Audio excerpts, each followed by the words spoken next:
वाळकी, तालुका चिकोडी येथे युवकाची आत्महत्या. चिकोडी तालुक्यातील वाळकी येथील तरुणाने दारूचा नशेत राहत्या घरी तुळाईस दोरी बांधून गळफास घेऊन आत्महत्या केल्याची घटना उघडकीस आली आहे.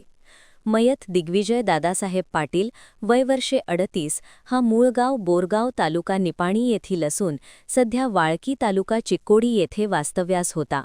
सदर घटनेची नोंद खडकलाट पोलीस स्टेशन येथे मंगळवारी सायंकाळी झाली आहे. घटनास्थळावरून मिळालेली माहिती अशी की दिग्विजय दादासाहेब पाटील हा मूळ बोरगाव तालुका निपाणी येथील रहिवाशी असून गेल्या अनेक दिवसापासून तो आपल्या नातेवाईकाकडे वाळकी तालुका चिकोडी येथे वास्तव्यास होता.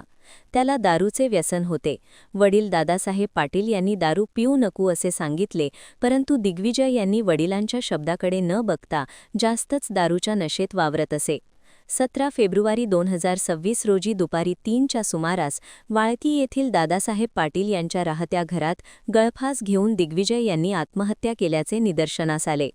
या घटनेचे माहिती मिळताच नजीकच्या खडकलाट पोलीस स्टेशनचे उपनिरीक्षका अनिता राठोड व पोलीस सहकारी यांनी घटनास्थळी भेट देऊन घटनेचा पंचनामा केला.